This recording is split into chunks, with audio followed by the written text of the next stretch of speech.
What do you see when you picture world hunger? A skinny, starving kid in Africa. An aid worker swooping in to save the day. A grain sack stamped with a flag of a distant nation.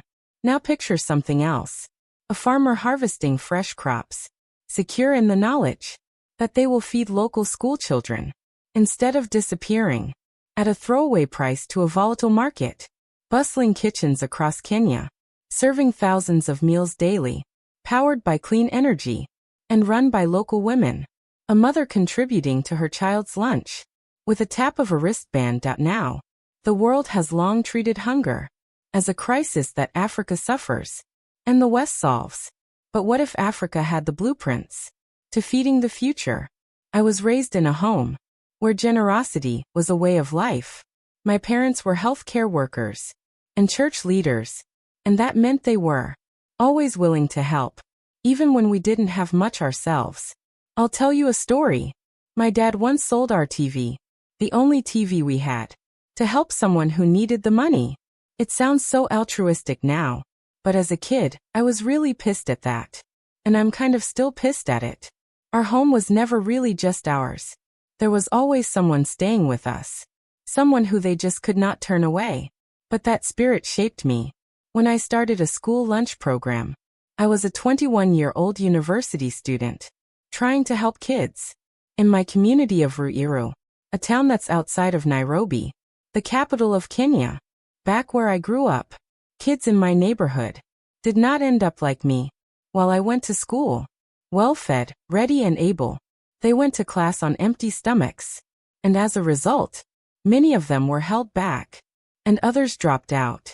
But I know every single one of them saw their potential being wasted. Hunger was a thief of opportunity, one that we had to stop before it swallowed us all. So as a nutrition student, I started researching on school feeding programs. But what I mostly found was flawed systems and broken promises.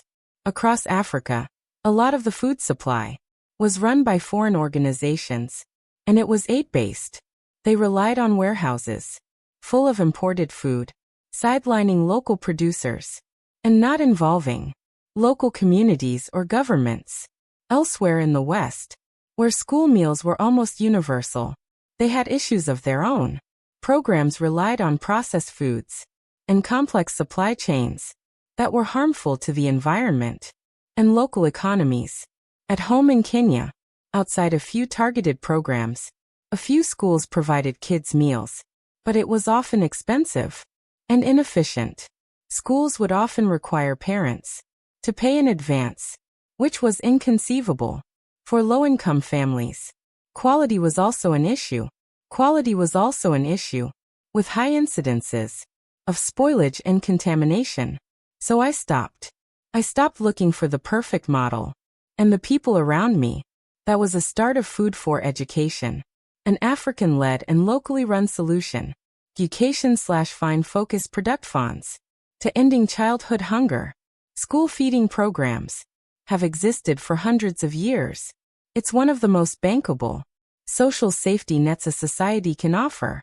In fact, I'm so sure many of you may remember your favorite school meal from your younger days. And I hope that memory is a good one. And yet, Africa has the lowest penetration of school feeding programs globally, at just 19%. If school meals can be ubiquitous in New York and London, they can and should be in Africa too. Schools are where children gather, where they spend most of their day. In fact, we have 600 million kids. That's a lot of kids. That makes schools the most practical and impactful place to deliver critical nutrition. By feeding kids in school, we're not just giving them calories, we're giving them the ability to focus, to grow and to thrive. So today we harness the power of local governments, parent ownership, and technological ingenuity to provide 500,000 meals daily. But how?